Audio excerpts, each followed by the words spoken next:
Abantu abatandikire kweshoreza omwanya ogu kwihana batunga amakuru go kufa kwa Sabiti emikono bajihangiriza itama bwa nyuma y'akagwe kubagwera n'ubu batiine bwekora habwa entasya yabo.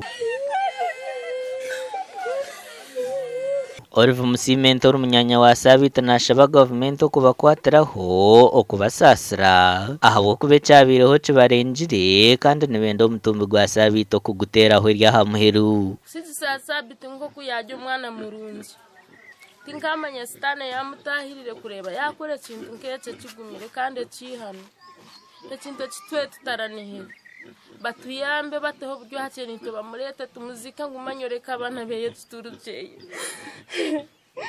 kandi bonje kumuganyira n'abanyadini bamushabire mukama mwe cyumuro kirungi uko Sabiti sitani yamurabire mabe ataka ko ekintu nk'ekyo.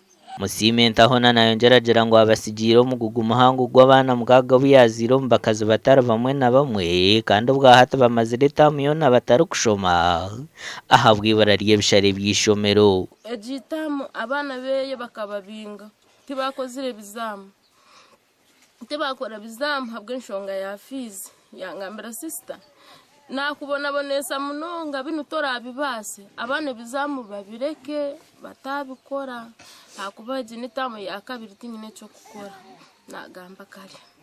Munyanya wa Sabiti noverabe burumushobire nagira ngo abiratine nshonga yona no bwakubo kunyamarwa ninga shokoze se bitokoza bwongo. Sabiti yarisha hanuya ecyaro cyona baramusa oba no mukikuru oba no mwana oba no mugurusi yaratandikira hakutandika mpaka hakumarira tuzoka buri muntu yamukaho aza mu kanisa shaba atuhanurira tugambira tuwe kwa Seruhanga kuba no bamurinzira ibyararaba byaba bitanga.